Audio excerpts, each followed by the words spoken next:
So first of all, again, thank you everybody for joining us today and welcome to this session. So again, if you have questions that you'd like to ask during this, feel free to ask them in the chat or also to unmute your mic and ask them verbally. We are recording this session and we will make this session available after sometime next week, probably. So let me advance the slides. So what we're going to do in this next hour is first just a very brief rationale. I'll explain the rationale for these discussions and what we're doing with this information. We'll do introductions of those of us who are on the team that are facilitating and working on this discussion today. We've asked some faculty, so we have 5 faculty members here who are going to just talk briefly about what they've been doing in their own classes. And then we'll just open it up for some discussion. We have some questions that we'll pose to everyone. So our rationale for why we're doing this. So Provost Croson had tasked CEI with convening these discussions, and her goal was that faculty and instructors would be able to share their experiences with each other, and then also identify what types of support or resources are needed for the summer, and then perhaps beyond the summer into the fall if we were to continue in an online environment in the fall. We will be sharing our notes with the provost and the regents, and then the information we gather today we will use to create resources or identify resources to share out with everyone. And those will be posted on the CEI website sometime in the next week or two. So introductions just to start. So co-facilitating with me today is Keith Brown from Academic Technology Support Services. Keith's waving. Alyssa Bonac, who is my colleague at CEI, is the chat monitor. We have Shauna Croson from the CLA Lattice group, who is our academic technologist. Shauna works with the theater and dance departments here. Deborah Alton is a librarian who works with these departments. Our panelists, let me close out this one window so I can see all your names. We have Maggie Bergeron from University of Minnesota Twin Cities from the dance department, Siobhan Bramer from Morris Theater, George French from Crookston who teaches music. Also TJ, I can't see your last name because I have something covered, Chapman from Morris who teaches music, and Rebecca Harwood from UMD who teaches dance. We also have Paul Bepler from CEI today who's just observing. And Anita Gonzalez and Deborah are taking notes. So that is all of us who are helping out and getting this going today. So again, thank you to everyone on this team who's spent your time working on this. I so appreciate it. Here are our panelists. I'm going to turn it over to Keith now.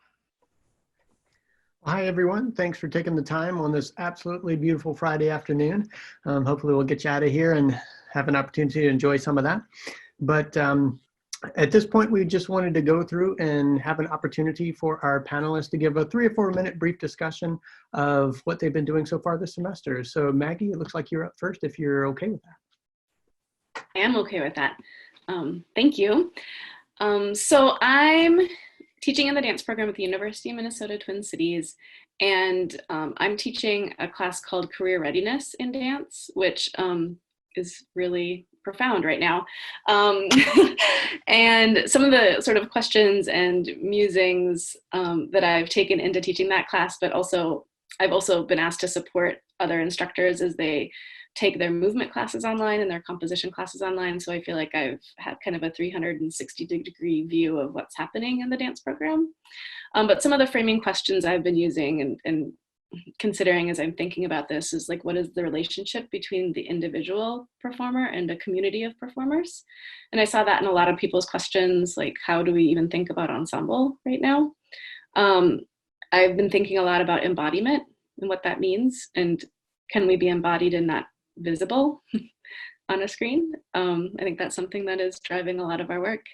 And then I've really been thinking about the relationship between the field and the work that we're doing in our classrooms, because the dance field for sure is going to be completely transformed by this. And I'm concerned about what organizations will survive and which won't, and what our students will need to do to dramatically reimagine the dance field.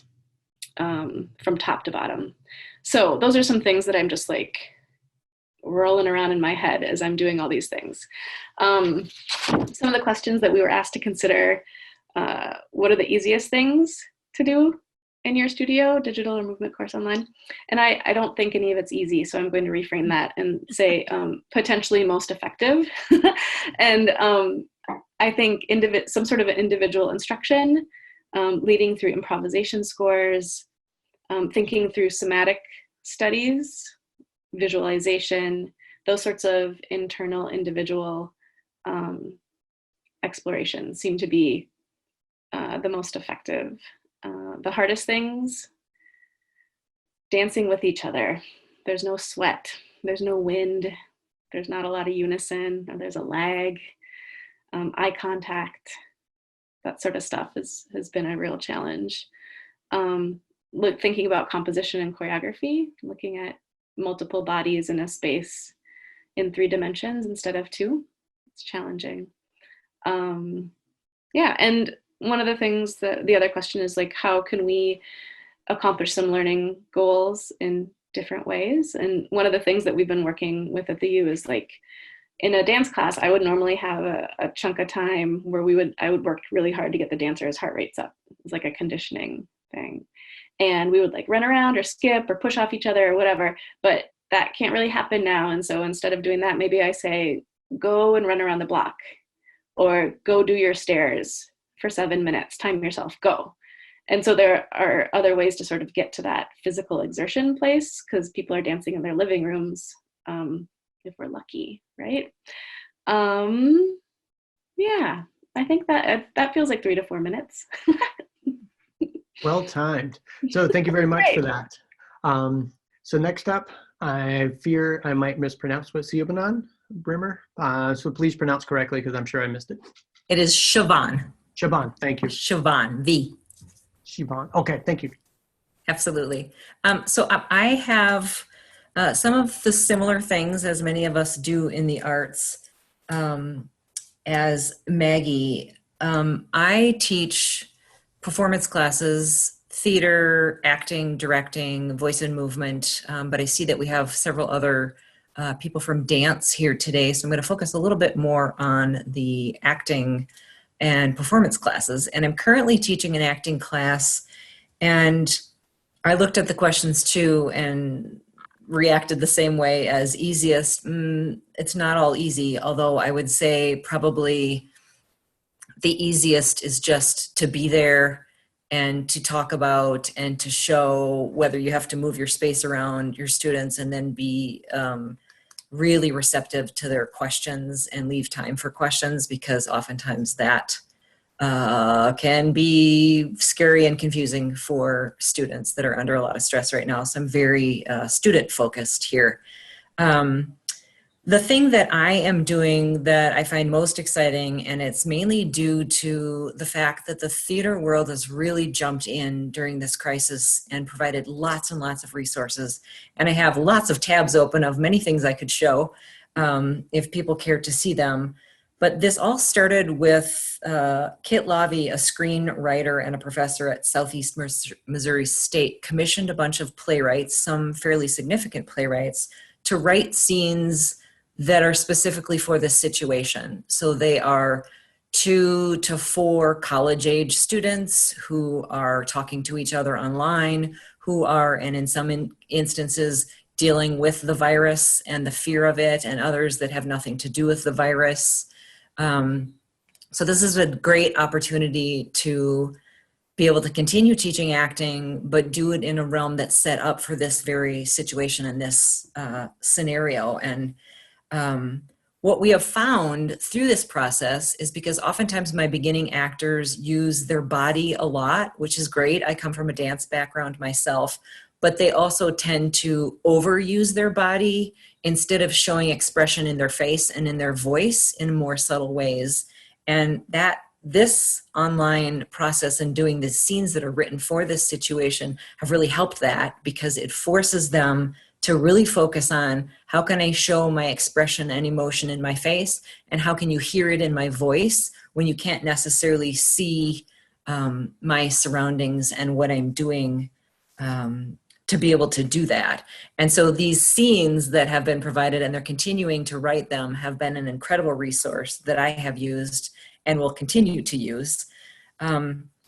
There's also the Association of Theater and Higher Education, which AFA is lovingly known as international theater organization, who also jumped together, and David Kay, who's part of the acting program, which I am involved in, started this. Anybody willing to volunteer to go into classrooms and teach on their expertise are more than welcome, and you can offer your expertise to go into other people's classes as well. And I have used these. One was the virtual voice, a woman from Colorado State.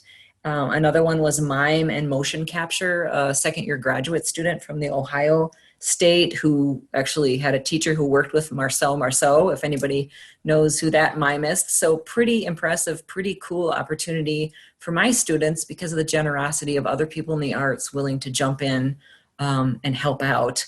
And now we are, of course, looking ahead to what is going to happen in our future, and what if we are online? How do we do things like productions, right, which are vital for our students? And as Maggie was talking about in the first presentation, some of the things that you lack and lose in this, to me, touch is a big one as well. Being able to touch each other, a comforting mother to a child, angry couple who is fighting and one physically pushes the other one away, intimacy scenes, which of course are becoming huge in the theater right now, and then the space itself and distractions, right? And so my students are always talking about, and I see these cats and these dogs and these brothers and these mothers pop in and go, oh, I'm sorry, you're in class, right? All of those things are happening that are incredibly distracting for them. So how can we do that and still do theater so our students get those experiences? And it'll never be the same. And it's sad to think that we may be faced with having to deal with not having live theater. But, you know, if you've been following the news, we're seeing it all over. Broadway theaters are closed. I was a part of the Fringe Festival this summer. That just got closed down. There's just so many things that the opportunities are gone that we have to sort of figure out, what are we going to do to make those possible? And Play Scripts Inc. is just one of the many organizations that puts out plays, and they too have jumped forward with plays that are specifically written, again, for this situation. There's 10 Ways to Survive Life in Quarantine. That's one of the plays. These are about 30 to 80 minute plays that involve people online talking to each other. And so these are plays that we could produce and put on so that our students still have an opportunity to perform, right? And so that's just sort of a snippet of what I'm doing and what I'm thinking about. And a lot of it is the amazing generosity of all these people that are providing resources for us, that we're able to, you know, talk to each other just like this presentation here and say, what are you doing and how are you making this work? And so I'm using a lot of those resources. And then also voice and movement class, just one last thing. I have a student that was teaching another student tap, and the way they set up the material, the camera, so you could see their feet in one shot and then you could see their full body in another shot, was really helpful. Thank you for sharing that. So George, it looks like you're up next. Okay, thank you very much. I teach on the Croson campus. We do not have a music major, theater major. We do have a music minor. So we have our small little music theater department, and I'm delighted that theater, we call him TJ Chapman, is also as part of this discussion, and he directs the band. So I'm anxious to hear what he has to say in respect to instrumental music. As far as what my teaching load for this particular semester, it's I always have choir. Choir is usually about 25 students in it, and we had already had the chance to perform a couple of times, and with rehearsals. So, you know, before spring break, I thought, well, there's just no way that we're going to be closed down till the end of the semester. But of course, indeed, we are. So, what do we do? And especially in a short amount of time, as far as to come up with some ideas. So I emailed the choir members and I asked if they would be willing to temporarily turn this into somewhat of a, let's put it this way, kind of like a choir appreciation class. So they have assignments, and so far nobody's been complaining too much. I actually did the assignments myself first before that I actually sent them out to the students. So as an example, just down the road from Croson, we have Moorhead, Minnesota, and there's a Concordia College, and Renee Croson is the retiring choir director there. So the first assignment was to go on YouTube, listen to the Concordia choir, present some ideas. How can we make our choir better? What are some good things? What are some bad things? And of course, that's a totally different type of a school.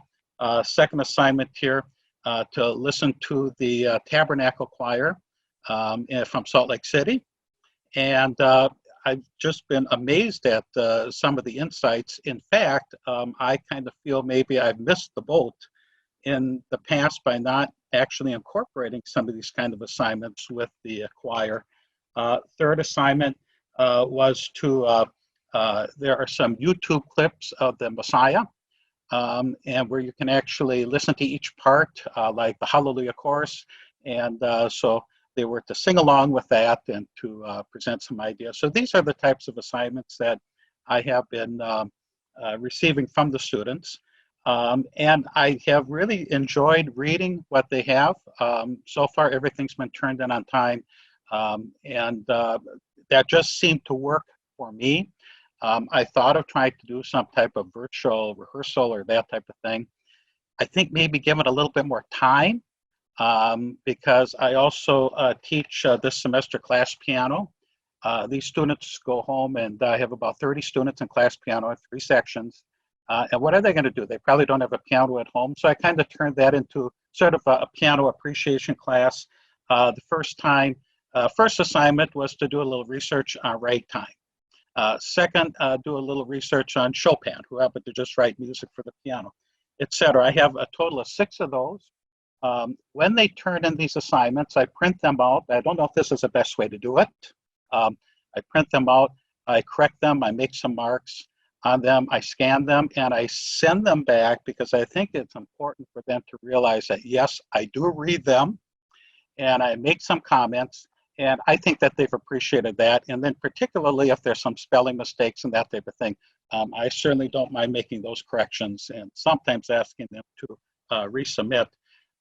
Another project for this semester, musical theater.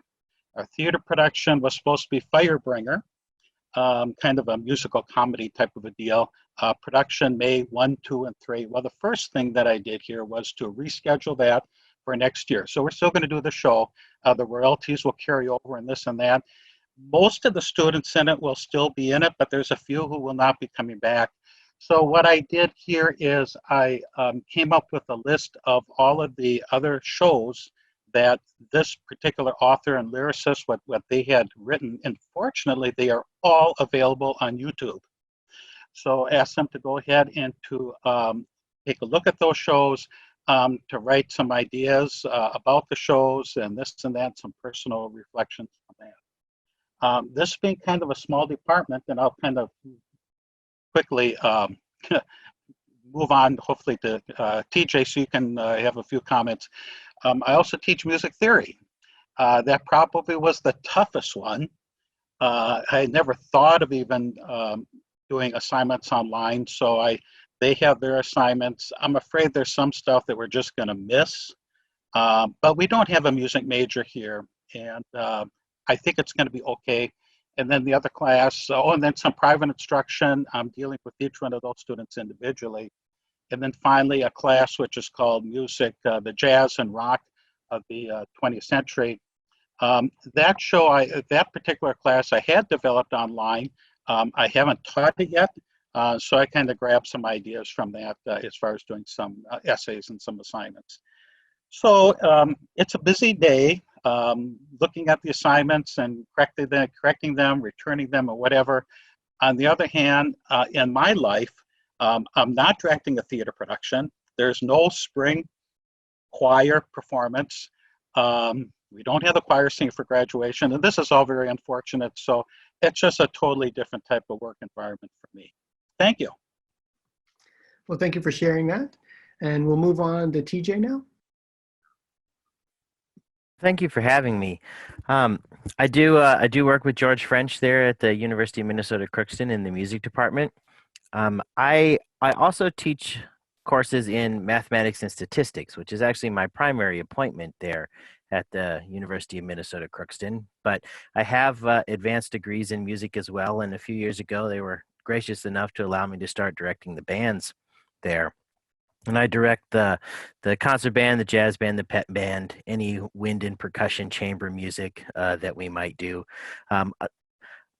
Initially, I was going to say unfortunately, but in light of recent things, fortunately, concert band was really the only ensemble class that we were offering this semester that I was teaching. And that concert band is a combination university community group that rehearses one night per week for about 90 minutes and usually consists of about 20 to 30 members in a given semester. And this semester, there were only 7 students registered for credit. So filling out the ensemble with members of the community so that there's enough of each group to actually form the ensemble and do some meaningful things. So what I decided to do when everything hit here was kind of our first question here. What are the easier things? And again, like other people said, what might be the most effective? What might be the easiest to implement? And the learning outcomes for this ensemble as a course are related to performance, but also related to historical and cultural significance of the music performed, meeting the Minnesota transfer curriculum goal area type parts of this. So I felt that we had meaningfully met our performance aspects of the course in the time that we had to rehearse together before the all instruction went online. And I did have a bit of foresight. My wife, being a biologist and a chemist, started to say, a few weeks before everything happened, that we're probably going to be, going online and it's probably going to be that way for the rest of this semester. So I put in a lot of effort to try and get those performance pieces covered in the rehearsal time that we had left with the ensemble. So then in the time that we're now online, I've been focusing on those historical and cultural aspects of music for wind band.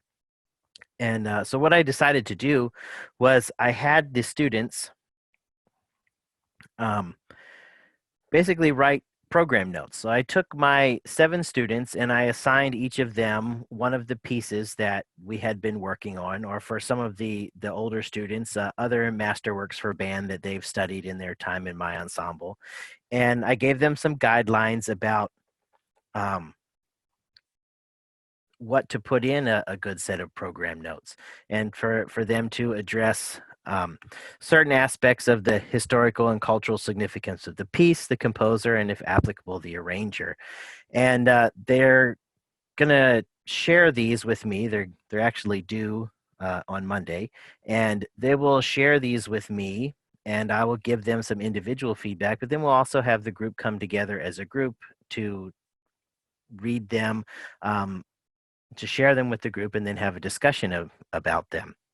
So I had been teaching online in the math and statistics area for about 10 years. And so I tried to incorporate some of the things that I had learned about online instruction into this particular instance. And one of the things that I found most successful in that was not trying to do things synchronously. And that doesn't work for every situation. But to try and do a virtual ensemble for myself, for instance, I have one student from Japan that was in the ensemble. And I just thought that trying to do something virtually and with only 7 of the students, that it would be very difficult to put together a meaningful ensemble in that way. And so I focused on the writing part of it and the research part of it, the historical and cultural significance of the works and general masterworks for band in this time. I do have some thoughts and insights about virtual ensembles. but I can save those for the general discussion time. Okay, thank you for that, TJ. And last up, we have Rebecca.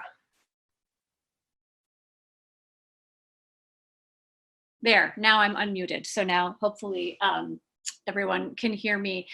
Thank you, everyone. And I will try and not be too redundant with what has already been shared, because there are absolutely overlaps with what I am experiencing and what my colleagues are experiencing here in Duluth. I know we're not alone in this, but I think in terms of what has been helpful, again, I agree, you know, the easy is so relative right now. So I think what has been helpful, some of it for us here at UMD, and I know we're not alone in this, but our experience was we left for spring break and then just never came back because of how the timing of things happened. So one of my experiences has been when we did the first Zoom meetings was just to check in with everyone and create a space to do some processing, and to say, okay, knowing that the content of our work is going to need to change somewhat, is this still useful as a place to come together? And the answer in my classes for the most part has been yes. So we have continued to do Zoom meetings. I also really appreciate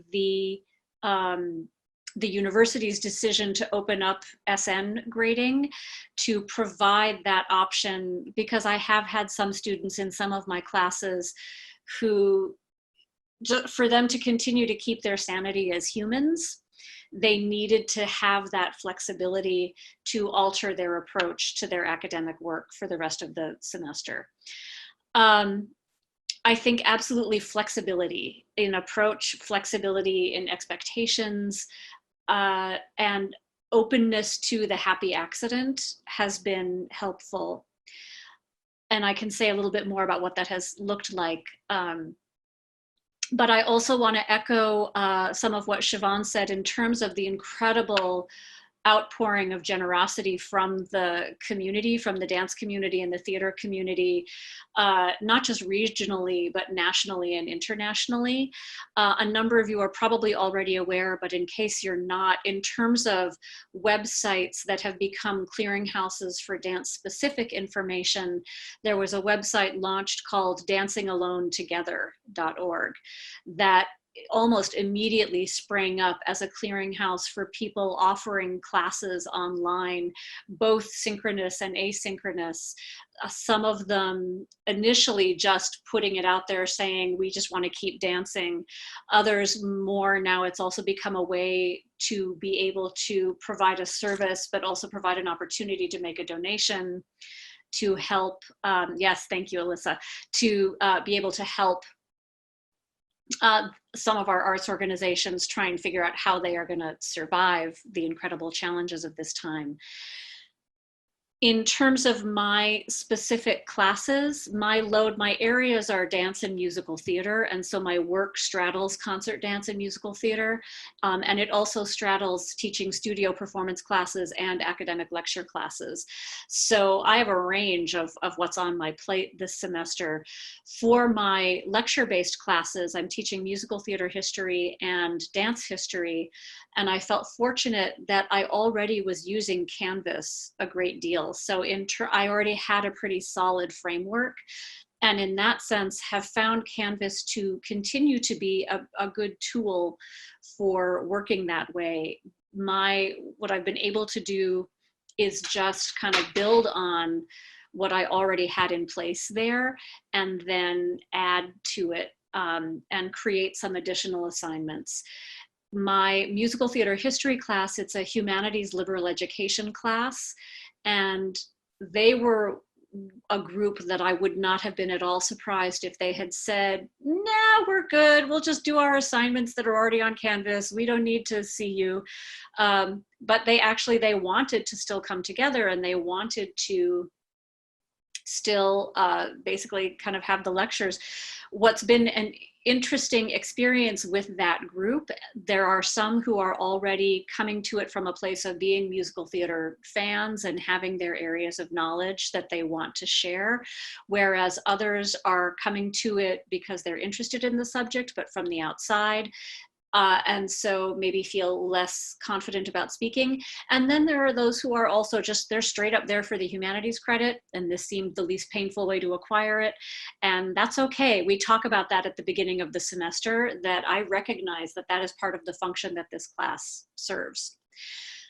So what's been fascinating is that I thought online, when they were in some ways could have more privacy in a way, they would be more willing to participate.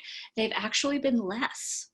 So there are a few students who are still willing to sort of chime in and unmute themselves and discuss, but I get a lot of muted microphones and muted video. So it's an interesting change to the lecture, you know, sort of trying to prompt a discussion experience that way, though they will use the chat. So there will sometimes be, I will ask a question and I won't get someone who unmutes to speak, but there'll be this little mini explosion in the chat window. And so they're still sharing with each other. So that's been interesting. In my dance history class, again, it's just been about being flexible. For some of them, there was an analysis project, kind of a research and personal analysis paper that was intended to be part of the class. They simply don't have access anymore. And so changing parameters of what I've been doing somehow. In terms of my studio classes, I will say I echo a lot of what Maggie said. We have been doing some synchronous class meetings because we still find comfort and small moments of grace in coming together at the same time. We just let it be a kind of Merce Cunningham-esque experience where the lag is there. And what I tend to do is check in with them, that if they're syncing up with the music that I'm playing, so that in their experience of the dancing, the music and the movement is syncing, even though from my perspective of the screen, there's a bit of a lag, then that's okay. I think trying to think in terms of what we can do rather than just focus on what we can't has been another aspect.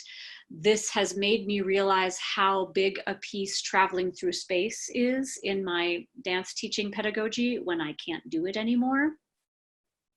So it's like, well, okay, what can we focus on? We've focused on balance and stability instead. So it's been gratifying to see that even with all of the challenges of the circumstances, because we've been doing just so much more placed work, there's improvement in that. Yes, Siobhan, absolutely, shutting up. I'm sorry, this is a tactic that I've been negotiating in my classes, where I try and keep one eye on the chat, so when there's something that I can respond to in the moment, I do. So yes, figuring that out as well. Just a couple other points to make. One other thing that I've been saying, especially as we look at the specter of being online in the fall, I feel very much for myself. What I am doing right now is triage. This is not online learning. This is triage and making the best of a situation that came upon us very suddenly. So one of the things that I am saying to students is, if we have to do this again in the fall, we will come into it better prepared and we will know more and I will be better. So in terms of having conversations with students about how they are going to make their choices, that's something that I've tried to be transparent about and be realistic about.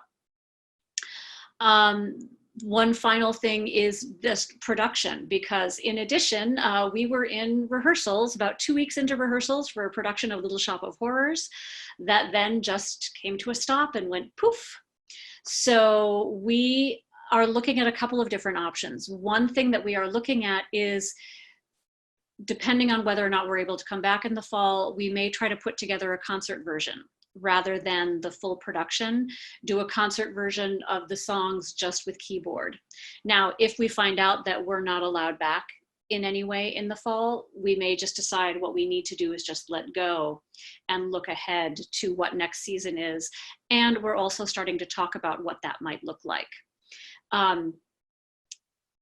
one last thing, among the plethora of places bringing resources available, Jacob's Pillow Dance Festival has started doing weekly streamings of dance performances. The first one of those happened last night. If you're not familiar with Jacob's Pillow, it's one of the longest active dance festivals in the United States. It's in the Berkshires in Massachusetts. It's a beautiful space. I have a personal connection to the Pillow because I've been there as a student several times. And so what I realized in watching that was that I had a kinesthetic memory of that space. And so even though I'm not there literally, watching it, I feel a connection. And so I'm now starting to think about, when we're thinking about our dance concert for the fall, if we cannot be normally in person, I'm going to start looking at, can we do a Dance for the Camera festival, and can we get permission from our administration to film the dances on campus so that when we share them virtually with everyone, our returning students can experience that kinesthetic connection to place, even if it's just through the screen. And I'll stop there. Thanks. Well, thank you for sharing that, and definitely thanks to all of our panelists. So we have a little over 20 minutes left, so we did want to get into a little bit of group discussion here. Keeping a little bit of an eye on the chat and then looking at our discussion questions, I wonder if we started with a second question, would that potentially start addressing some of the things that have come up in the chat? So what are you concerned about in teaching your course online coming up? So we've had several questions in the chat asking how do we have ensembles work together? How do we have those types of things? So maybe that's a clear concern folks are having. So Mary, did you want to just open it up to folks, or run through, open it up to panelists first, or what approach did you prefer? Well, Maggie had said in the chat she had a few ideas. So why don't we just start with Maggie, and then after that, everyone can feel free to unmute and jump in. And we'll see how that goes. This is our first one of doing these sessions, so we're just playing it by ear, but I think that's what everyone's doing right now with their teaching. So Maggie? Yeah, thank you. So I have to preface this by saying that my husband is a musician and runs the orchestra program at Edina High School. So we have been talking about this nonstop. This is all we talk about in our house. And so one of the things that he's using is Acapella, which is an app that you can use to synchronize tracks of music. It's very high sound quality. And so you can synchronize tracks of music to make like multi-instrument, multi-part things that, like videos that sound good. It's not the same as playing together. It's not the same as dancing together, but we've been scheming about how you could use this for movement as well. And there's another app. So my husband, Nick, reached out to Acapella. They do a free 7-day trial for people who are interested in trying it out. I think it's about $50 a year. And they also have another app that is more about images and video that we think might work better for dance. So we've been kind of in communication with the people who run those apps, and that's one thing that we're thinking about and imagining. So that's Acapella, and I forget the name of the other one, but I'll do a little research and get back to you on that. Thanks for sharing that, Maggie. How about others? Any others ideas out there? Now we get to see if anyone's willing to unmute. Or raise your hand in the chat, in the participant panel, if you'd prefer to do it that way. This is TJ Chapman. I have an interesting perspective on this, in that my daughter is currently doing these virtual ensemble type of assignments with her band director. And so I've been able to see it from the student side of the process. And I think that there's certainly some things, beyond just the technology. Acapella is a great program, and that would work well for being able to take these videos that your students would create and put them together into this virtual ensemble. But being able to help them, one of the questions was like, how do you conduct an ensemble in this way? And the struggle that my daughter is facing is that her director is like, here's a recording, play along with it, record your part, send it to me. And then when they send them in, then a couple of days later, they'll get an email back. This was awful. Do it again. And so there's that part of, you know, the warm fuzzy part to it. But they, at that level, they need some more guidance. And I think that as a conductor, you know, if you can do that for yourself, what you're expecting of them. So you can make a video of yourself conducting along with the backing track, basically, that they would record.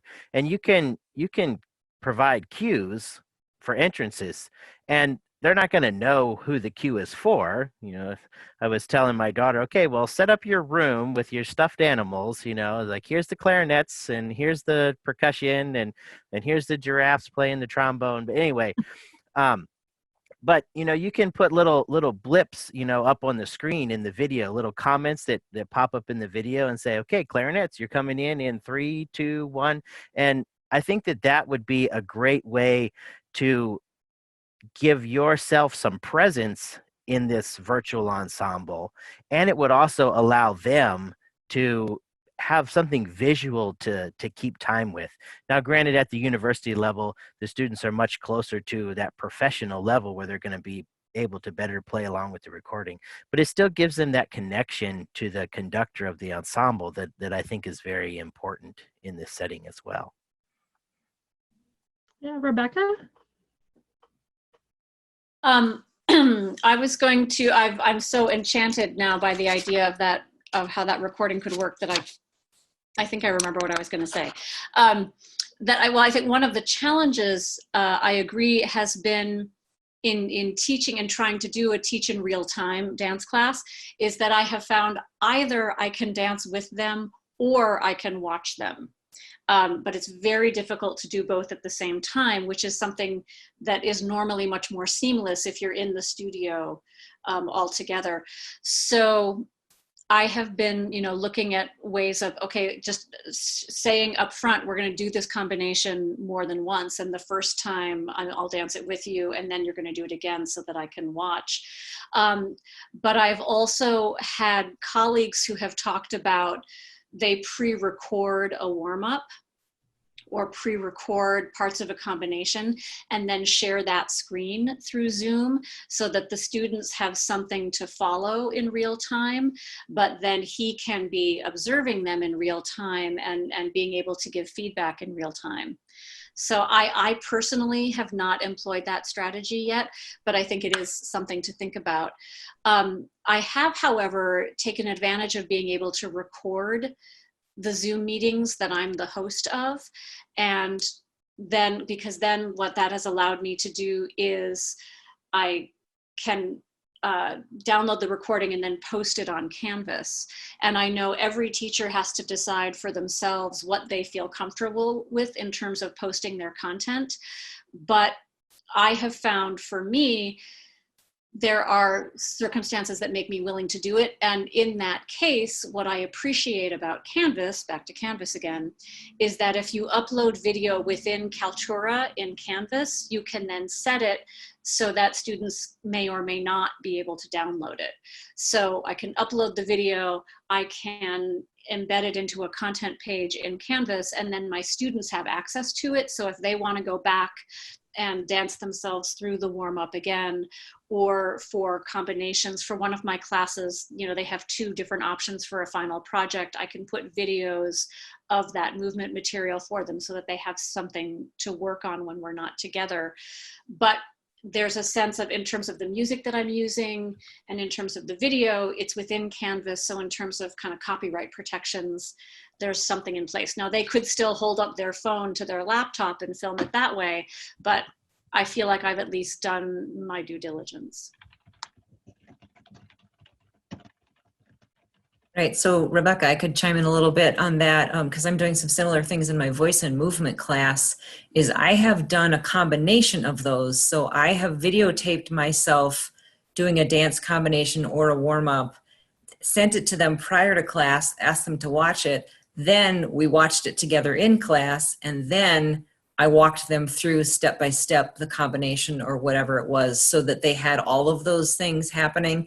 And then on top of it, they could go back and review the class that was recorded if they needed a little bit more time with the combination. Yeah, and again, I think for me, in terms of sort of thinking about, okay, if I have to do this again in the fall, my strategies would be very different than what I've just kind of fallen into and seems to be working. I feel very grateful that I had been doing as much with Canvas as I had been, because if I was on my Canvas learning curve while also being on the everything's online learning curve, it would have been even more difficult. One thing I would be interested, just another challenge that I'd be interested in hearing how people are coping with this is, it used to be that when it was time to come and sit down at my computer and, you know, catch up on my emails or do my grading, it was sort of a respite from everything else I did on my feet. And so it was kind of nice. And now my entire work life is based on staring into the screen. And it's a real challenge. I'd be curious to hear how other people are coping with that. Maggie, were you raising your hand saying you were maybe had a... Sure. It was just really briefly. And I feel like I'm needing to do this with the students too, in that whenever, during my class, whenever we move into discussion, or I haven't taught a movement class via Zoom yet, but I imagine that you could also do this with the movement classes. You know, when I move them into groups, I say, don't look at a screen, like look at a piece of paper, get a piece of paper and a pen or pencil. Like, this is your time away from the screen. And I do that with myself too. So I'm like, I used to like take all my notes in Google Docs, and now I'm very much employing a notebook. And I try to tell my students to do that too. And so even with movement classes, okay, here's a moment, you're gonna take 10 minutes to just explore this phrase or improvise on this phrase, and don't you dare look at a screen. You know, I think we just have to be kind of intense about it with ourselves and with our students too. Thank you. I did want to catch one that looks like it has recently come through the chat. There's a question around what might be an ideal number of students in a class like this. Looks like they're talking about they have 26 and finding it quite difficult. So just any insights anyone may have on that. Yeah, I chatted in about that one. That's a huge number for that type of class. And I find the online part with the larger classes is a lot more work, because you have a lot more conversations that are happening outside of class, individual emails, individual Zoom meetings with a lot more people with a lot more questions with this format. We put a cap of 15 on ours for registration, just because it's a good number to get, you know, the class filled, but it's not a ridiculous number. But also for us, it's a space issue. Our dance space is not very big. Got it. So Mary has moved us to the thank you slide. Is that the hook? Oh, no, I did not mean to do that. Sorry.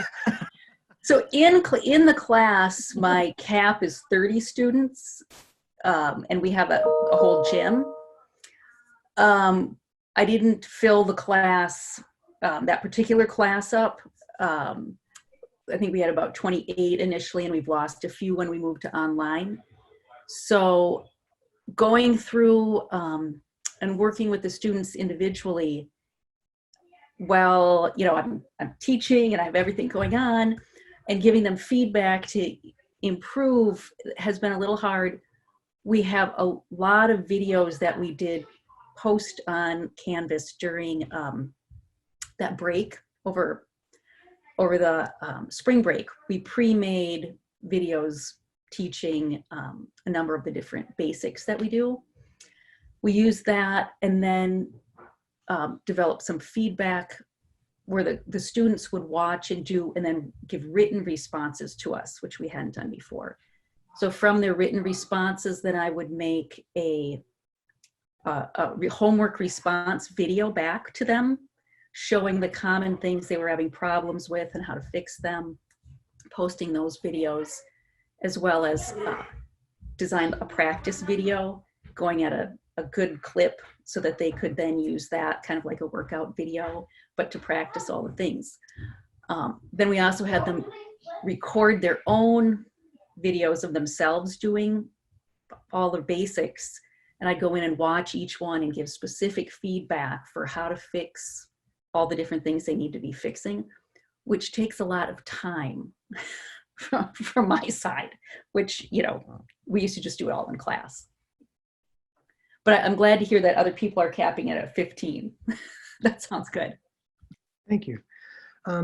So I'm thinking we probably have 4 or 5 minutes left before we need to do the wrap up. So wondering, I believe the panelists probably have covered relatively well organically sort of the things that they needed to leave out going fully online. We've heard from several of them talking about things that maybe weren't as practical that they've decided to let go of. So I was curious if there are any things specific you need to teach your course online, that first question there, to see if there are anything different or distinct that you've noticed that you needed to have that you weren't used to having in the past. So Keith Montana has her hand up, as well as Siobhan. I just wanted to briefly say that I found breakout rooms to be really, really wonderful. We have a design tech class where we're speaking to, I mean, it's all theater majors. And then I was able to do a breakout room with 4, and the energy drop between 30 faces and muted, it was just absolutely ridiculous. And then there was real communication. Also, we were able to split up the class in terms of design focuses and kind of rotate through in one of our other design tech. And that it is going to be a lot of work no matter what. But I think for a lot of us, once babysitting stabilizes, combined with a little bit of preparation time, either splitting and or using breakout rooms was really helpful in my case. Yeah, so I agree with that. Breakup rooms were effective. I would say for resources needed, and some of this is for students as well, that, you know, some of them are having to use their phones for cameras, and some of them had to purchase cameras and they're not very stable where they are. And then for us personally, and my IT department here at Morris has been incredible in helping us and providing resources. But for these classes where we have to sort of go back and forth, the wireless headsets would be really helpful, because you run in the back of your living room to show something, and then you have to run up and say, did you see that? Did you get that? Let me see what you're doing. Okay, let me go back there again. And you're sort of unplugging and plugging in a lot if you don't have those. And that to me would be a really helpful resource for especially performance type classes.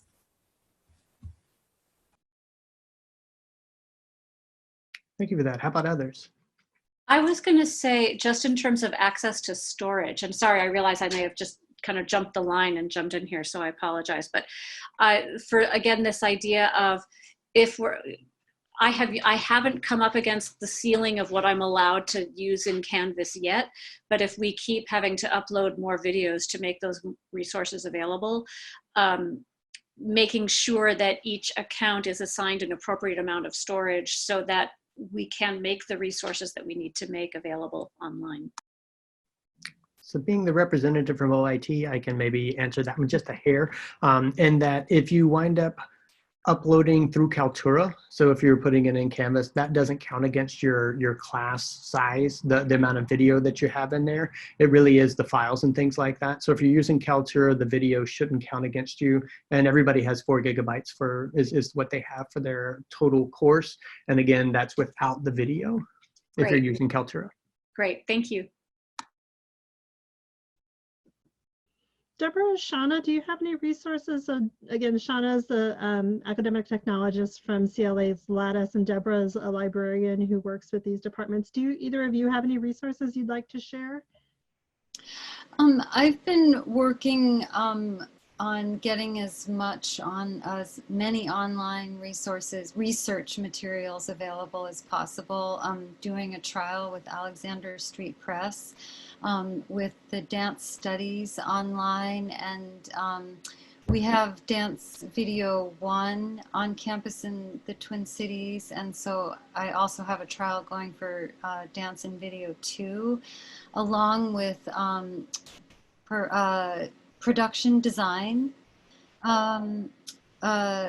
resources. That's also part of that. They have a whole index and database where it's full of images and indexes articles on stage and set design. And then there's a whole nother one on digital theater. So there are, I mean, these subscriptions are expensive. And so I've been trying to accumulate them over time, but now it's critical. And so I sent out a message to the theater and dance department, and the faculty and students are reviewing these subscription possibilities now through June. I'm sure in Duluth we could get something set up there as well. But the feedback from the faculty is so important in order for me to make the case to the libraries that we have to spend the money to do it. The vendors, the publishers are, you know, helping by cutting some of the prices right now as well, and they're also extending their trials. So they're being more generous. And also, I just want to mention that the libraries, we're trying to do as much as we can with our research guides to help provide as much digital resources to help support your curriculum. I know that whatever I can learn about your classes will help me to support you as much as I can. But I think it will be really valuable to use some of those online sources. I think it'll help teach to use some already existing videos and already existing research that's out there, so you don't have to reinvent or exhaust yourself. And it might give you a break. I really liked that idea, I think, Rebecca, that you mentioned with the using faculty expertise, or maybe that was Siobhan. The volunteers, I think that's amazing, but I think some of the resources that are out there are also available for that kind of thing. Anyway, thanks for letting me contribute. I mean, I would love to hear from you, about what you need, or if you need me to give you some ideas for research materials to include for your teaching. Shauna, anything you would add? First, I want to echo Deborah's comments. My name is Shauna Croson. I work in CLA on the Twin Cities campus. I would love to hear from you if you have specific issues that you want. That's what I love to do, is research solutions we can find and find out, make sure what works best for you. So you can get me through Mary or Keith's email or any other thing, through my normal email. One of the things I did, my son is actually taking online music classes from Berkeley in Boston. So I asked him what his favorite tool is that they're using. And he goes down the path of all these tech tools that I don't understand. But one thing he recommended, and he said has been really helpful, is something called Sound Slice. And I'm sure those of you who teach music is something that you know, but it takes the music and syncs it with the playing, with the recording of it. And so you can see as the music plays notes. And he said that has been really important to him. So that is just one little tool. But before we jump down the angles of tools, I'd love to talk to anyone who's interested about, what are your goals, and then how do we figure out what tools can get you to your goals? We know Zoom is not ideal for ensemble or lessons or that type of thing. So we have not had time to think about this, but certainly if this keeps going, that's one of the things we really want to dig into, is what tools are there out there that we can use to make some of these things work. So. Okay, well, we are at 3 o'clock right now. So first I want to thank everyone who joined us today. There's been questions in the chat asking about this video, the recording of this session, the chat. We will have all that posted on the CEI site next week, I hope. We'll also be taking the notes from today and using that to create resources that we'll be posting on the CEI site. So if you have other questions, concerns, if you have resources you'd like to share with everyone, please send them on to me. So my email is there. Keith from ATSS and Shauna both have great resources. Deborah also. Please feel free to contact any of us. I'll try and make sure all of our emails get on there. But thank you again so much. I almost teared up at the beginning of this because I was just so impressed with how much you all care about your students and how you're really taking this time and really doing the best you can for your students. So thank you all very, very much. It is really greatly appreciated.